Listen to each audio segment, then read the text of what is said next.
सुप्रभात बच्चों। हिंदी पाठशाला में आपका स्वागत है। कल हम पढ़ रहे थे अलंकार और हमने पढ़ा था अनुप्रास अलंकार, यमक अलंकार और श्लेष अलंकार के बारे में। आज हम उन्हीं को लगातार करेंगे और आज हम पढ़ेंगे उपमा अलंकार, रूपक अलंकार, उत्प्रेक्षा, अतिशोक्ति, मानवीकरण और पुनरुक्ति प्रकाश अलंकार के बारे में। तो सबसे पहले है उपमा अलंकार।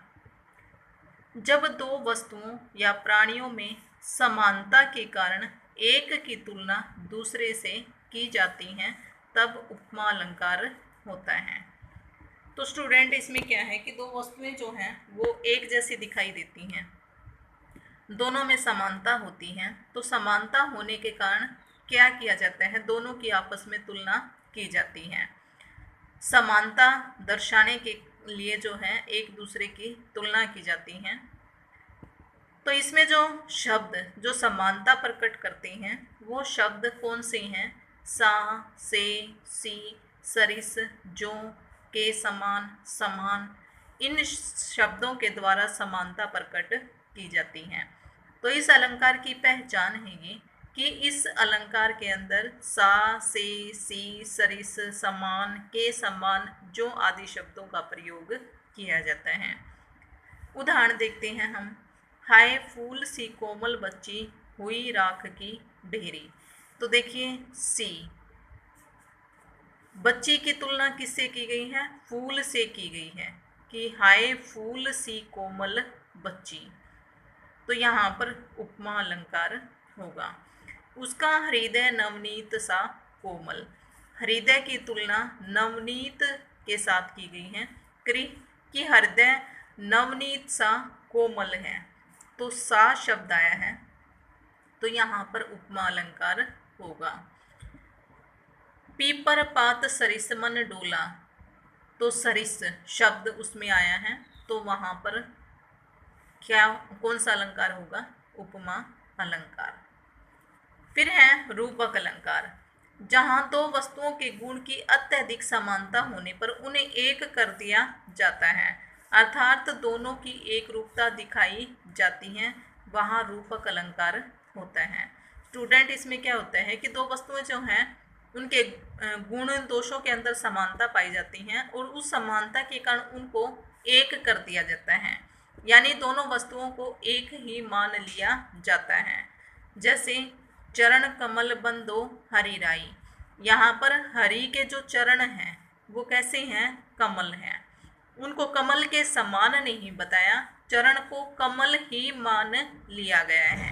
हरि के चरणों को कमल मान लिया गया है।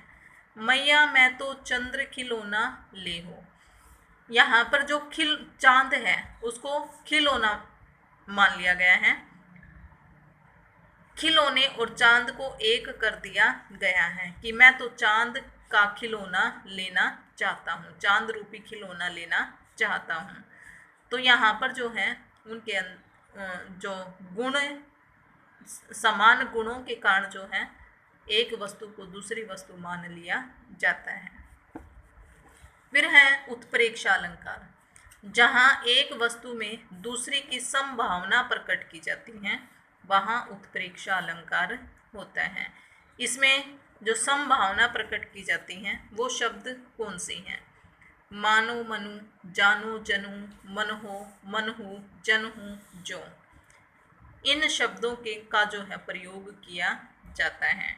तो जहाँ पर ये शब्द होते हैं मानो मनु, जानो जनु, मनो मनहु, जनहु जो, वहाँ पर उत्प्रेक्षा अलंकार होता है। जैसे सिर उसका फूट गया मानो अरुण रंग का घड़ा। तो मानो शब्द आया है, तो यहाँ पर जो है उत्प्रेक्षा अलंकार होगा। उस काल मारे क्रोध के तनु कांपने उनका लगा, मानो हवा के जोर से सोता हुआ सागर जगा। तो मानो शब्द आया है, तो मानो शब्द किस अलंकार में प्रयोग होता है? उत्प्रेक्षा अलंकार में। तो यहाँ पर जो है उत्प्रेक्षा अलंकार होगा। अगला है मानवीकरण अलंकार।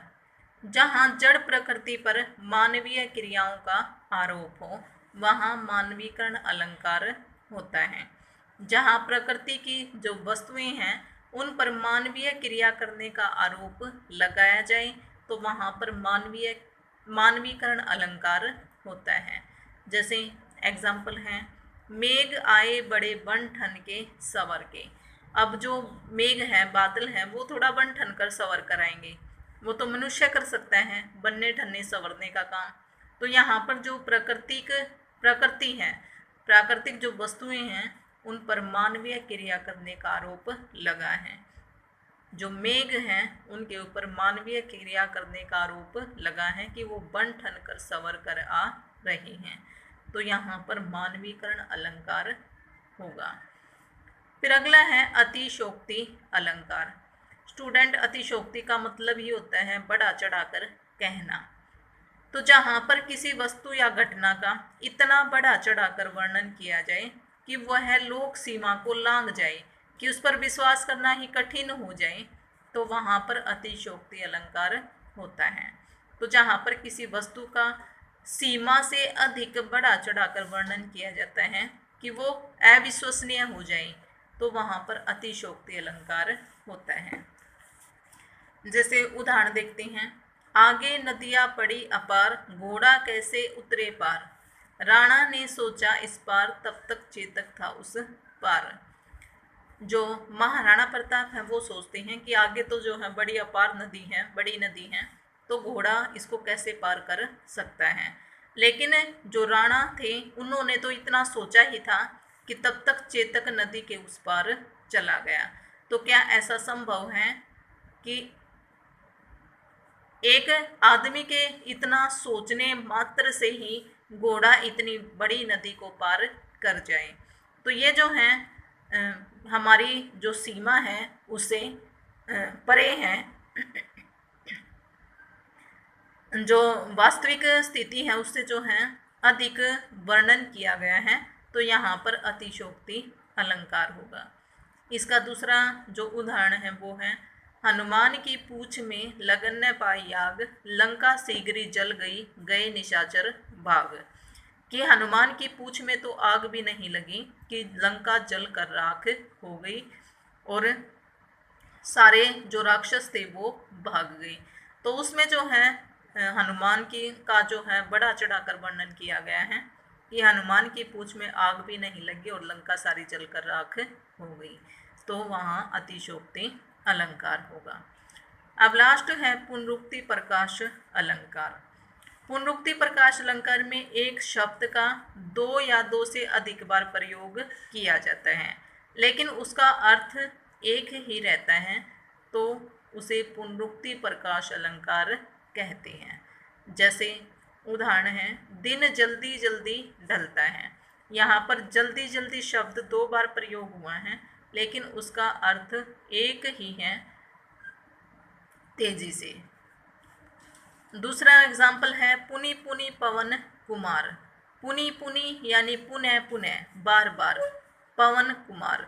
तो पुनि पुनि शब्द जो है दो बार प्रयोग हुआ है, लेकिन उसका अर्थ एक ही है, बार बार।